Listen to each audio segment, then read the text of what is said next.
अस्सलाम वालेकुम। Class 10th के स्टूडेंट्स फ़िज़िक्स के लेक्चर के साथ आपके सामने हाज़िर हैं। आज हम चैप्टर 14 स्टार्ट करने जा रहे हैं। ये पहली हमारी ऑनलाइन क्लास है इस लॉकडाउन में। आज 29 तारीख़ है, थर्सडे है, और ये पहला लेक्चर आपके लिए रिकॉर्ड किया जा रहा है। इसमें आज हमने चैप्टर 14 स्टार्ट करना है। ये देख रहे हैं आप, chapter number 14, reflection of light and optical instruments इसका नाम है। और इसमें आज जो हम पढ़ेंगे वो सबसे पहले रिफ्रैक्शन ऑफ लाइट की हम बात करने जा रहे हैं। आपको याद होगा ये बात हमारी क्लास में से पहले हुई थी, फिर उसके बाद हमने प्रैक्टिकल्स स्टार्ट कर दिए थे और हमारी बात अधूरी रह गई और हम ये लेक्चर पूरा कंप्लीट नहीं कर पाए थे।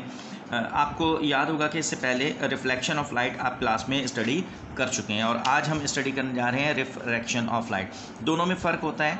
रिफ्लेक्शन में बाउंसिंग ऑफ लाइट होती है, जिसमें लाइट स्ट्राइक करती है किसी शाइनी सरफेस से और रिटर्न बैक होती है सेम मीडियम के अंदर।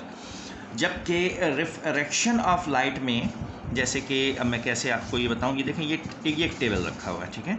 अगर ये कैमरे से आपको समझ में नहीं आता तो ये देखें, ये मैंने लाइन खींची है, ये टेबल है, ये ग्लास है।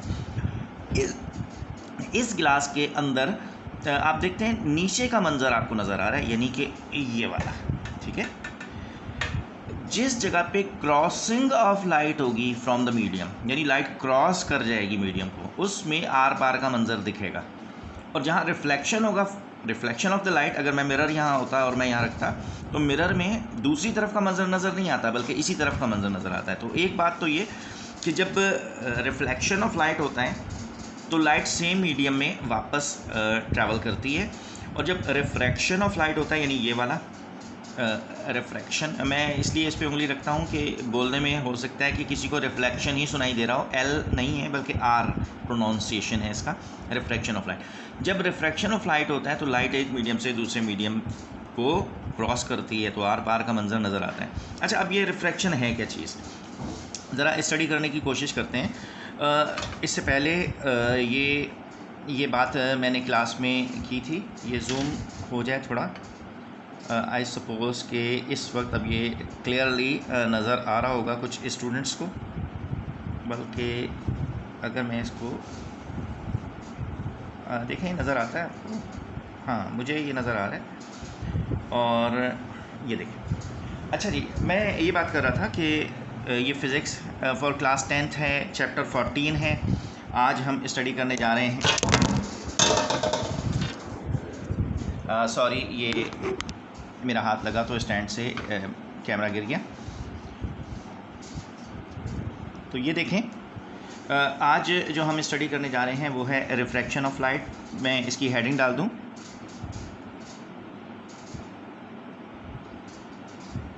Refraction of light. देखें, लाइट की स्पीड है somewhat 310 raise to the power, अगर आपको याद हो। एक मिनट, मैं इसको थोड़ा फोकस करूँ, ये हिल रहा है बार बार। अच्छा, और मैं इसको जब करीब करता हूँ तो इस पे, अच्छा, ये इंटरेस्टिंगली मैं आपको बताऊँ क्लास 10 के स्टूडेंट्स की, जो आपका लैब में आप स्टैंड यूज़ करते हैं, सिंपल पेंडुलम में आपने यूज़ किया था, उसके ऊपर मैंने इस वक्त इस कैमरे को रखा हुआ है। तो ज़ाहिर है कि इस पर से ये बार बार डिस्टर्ब भी होता है। बहरहाल आज इसे ऐसे चलने दें, कल मैं इसको ज़रा बेहतर अंदाज में इस पर फिट करके और फिर ये लेक्चर स्टार्ट करूँगा। तो बहरहाल रिफ्रैक्शन ऑफ लाइट की हम बात कर रहे थे। लाइट की जो स्पीड है वो है 310 raise to the power 8 meters पर सेकेंड। ये है स्पीड ऑफ लाइट। इसे सी से ज़ाहिर करते हैं, सी, और साइड पे मैं लिख देता हूँ, ये है स्पीड ऑफ लाइट। अच्छा, अब आप एक बात बताएं, स्पीड ऑफ लाइट ये कितनी है? 310 टू द पावर 8 मीटर्स। अगर मैं इसको थोड़ा सा एक्सप्लोर करूं तो ये बनेगा 3 और इसके साथ 8 ज़ीरोज़, 1 2 3 4 5 6 7 8 मीटर्स पर सेकंड। यानी अगर मैं इसको थोड़ा एक्सप्लेन करने की कोशिश करूं तो 30 करोड़ मीटर्स लाइट ट्रैवल करती है 1 सेकंड में। एक सेकंड आप समझते हैं कितना होता है? ठीक है, उतने में लाइट 30 करोड़ मीटर का ट्रैवल कर लेती है। आप अपने कमरे का एहसास कीजिए, जिस कमरे में आप बैठे हुए हैं उस कमरे में अगर आप देखें तो मैक्सिमम डिस्टेंस कितना है? शायद 10 फीट्स का होगा, 12 फीट्स का होगा, 14 फीट्स का, 18 फीट्स का, इससे ज़्यादा तो नहीं होगा। अगर कोई शख्स फ़र्ज़ करें कि आपके सामने ये देखें, अब ये भागा जा रहा है कोई शख्स, और फ़र्ज़ करो कि चलो ये हमने इसके ज़िम्मे एक काम भी लगा दिया, ये नेज़ा लेके जा रहे हैं और किसी को फ़र्ज़ करने मारना चाहते हैं। अगर ये यहाँ से पूरे कमरे की लेंथ जो आपका कमरा है उसमें 20 मीटर्स का डिस्टेंस ट्रैवल करें 1 सेकंड में, 1 सेकंड के अंदर, तो आप महसूस कर सकते हैं कि वो किस स्पीड से गुजरेगा। आप नज़र घुमा के देखें, आपके सामने की जो दीवार है, अगर आप उस दीवार में एक जगह से दूसरी जगह जाएं 1 सेकंड में, तो आपकी स्पीड किस कदर तेज़ होगी। ठीक, तो लाइट एक कमरे का ट्रैवल नहीं करती है, लाइट 30 करोड़ मीटर का ट्रैवल करती है। ये बहुत तबाहकुन स्पीड है। तो अब अगर ऐसी स्पीड से कोई शख्स आए और अचानक उसे किसी रुकावट का सामना करना पड़े। अच्छा, हमारे पास जो बॉयज़ होते हैं वो आम तौर पे इस एज में, जिसमें वो क्लास 10th में आते हैं, मोटरसाइकिल चलाना शुरू कर देते हैं। फ़र्ज़ करो कि उनके पास, आप मोटरसाइकिल नहीं भी चलाते तो साइकिल तो ज़रूर चला रखी होगी। ये समझ लें बाईसाइकिल है। इस बाईसाइकिल पे कोई शख्स इंतहाई स्पीड से इसे चलाता हुआ आ रहा है। फ़र्ज़ करो ये,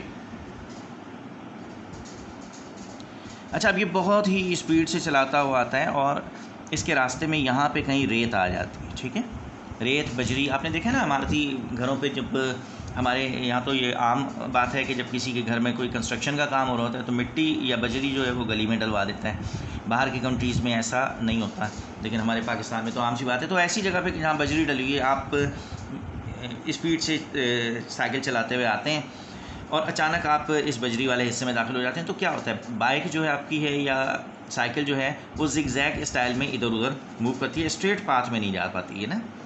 तो लाइट के साथ भी यही होता है। लाइट जब कोई मीडियम चेंज करती है, मीडियम चेंज करने का मतलब ये है कि फ़र्ज़ करो मेरे पास एक ये गिलास का टुकड़ा है, शीशे का ये टुकड़ा, ठीक है। अब आप क्या करते हैं, इस जगह से लाइट इंसिडेंट करवाते हैं। लाइट इंसिडेंट करवाने का मतलब ये होता है कि लाइट किसी जगह पे ड्रॉप करना, फेंकना। ये मैंने टॉर्च बना दी और फ़र्ज़ करो कि ये टॉर्च इस आदमी ने उठा रखी है, ठीक है, ये आपका दोस्त, और यहाँ से ये लाइट इस गिलास पे डालता है। होता ये है कि लाइट जब इधर से आ रही है, अब आ कहाँ से रही है, ये एयर में से होके आ रही है। तो एयर जो है एक मीडियम है, और जब ये गिलास में एंटर होती है, गिलास एक अदर दूसरा मीडियम है, ये दूसरा मीडियम है जिसमें से कोई चीज़, तो कोई ऐसी चीज़ जिसमें से कोई चीज़ गुजरती है उसे मीडियम कहते हैं। तो लाइट एयर में से दाखिल होती है, किसमें, गिलास में, ये। अच्छा, जब गिलास में एंटर होगी, गिलास और एयर, इनकी दोनों की डेंसिटी बराबर तो नहीं है। डेंसिटी का कॉन्सेप्ट हमने आपको केमिस्ट्री में इससे पहले दे रखा है 9th क्लास में। तो अब आप बताएं मुझे कि जब लाइट एंटर होगी एयर में से गिलास में, गिलास क्योंकि इसके मॉलिक्यूल्स करीब करीब होते हैं, इन्हें गाढ़ा मीडियम कह सकते हैं ना। जैसे आसान ज़बान में हम कहते हैं शहद और पानी, आप मैं जानते हैं पानी शहद के मुकाबले में कम थिक होता है, पानी शहद के मुकाबले में कम थिकनेस है उसकी, और शहद गाढ़ा होता है, ज़्यादा थिक होता है। तो गिलास भी ऐसे हम कह सकते हैं कि एयर के मुकाबले में ज़्यादा थिक मीडियम है जिसमें से लाइट गुजरती है। तो ये जो थिक मीडियम होते हैं ना, जो गाढ़े मीडियम होते हैं, जिनकी डेंसिटी ज़्यादा होती है, जिनके मॉलिक्यूल्स करीब करीब होते हैं, उन्हें कहते हैं डेंसर मीडियम। क्या, मेरे साथ बोलें ज़रा, डेंसर मीडियम। उर्दू में से कहते हैं कसीफ, वास्ता मतलब मीडियम, और कसीफ क्योंकि हम इंग्लिश में पढ़ते हैं तो इसलिए हमें कसीफ याद रखने की ज़रूरत नहीं है। हम पढ़ेंगे गिलास जो है डेंसर है, और एयर गिलास के मुकाबले में हल्का मीडियम है। हल्के को उर्दू में तो कहते हैं लतीफ़, और इंग्लिश में से कहते हैं रेयर मीडियम। तो क्या हो रहा है, लाइट एंटर हो रही है रेयर मीडियम से डेंसर मीडियम में। जैसे ये साइकिल एंटर हो रही थी स्मूथ रोड से रेत में, तो स्पीड इसकी बहुत कम हुई, अचानक बहुत ज़्यादा कम हुई, तो क्या हुआ, ये जिगजैग हो गई। ऐसे लाइट जब यहाँ एंटर होती है तो ये भी जिगजैग हो जाती है, स्ट्रेट पाथ को फॉलो नहीं कर पाती। तो ऑब्जर्वेशन ये है कि लाइट जब किसी एक मीडियम से दूसरे मीडियम में एंटर होती है, मैं एक और डायग्राम बनाता हूँ फिर हम इसको थोड़ा और वाज़ेह करते हैं। तो ऑब्जर्वेशन ये है कि फ़र्ज़ करो कि ये पानी है। अच्छा, पानी को मैं कैसे मेंशन करूँ, ये फ़र्ज़ करें कि ये इसमें बोट वगैरह भी चल रही है और ये इसमें मछलियाँ वगैरह भी हैं। अच्छा, अब ये पानी है और क्या नहीं, ये पूरा एक मंज़र आपके सामने आ गया। यहाँ से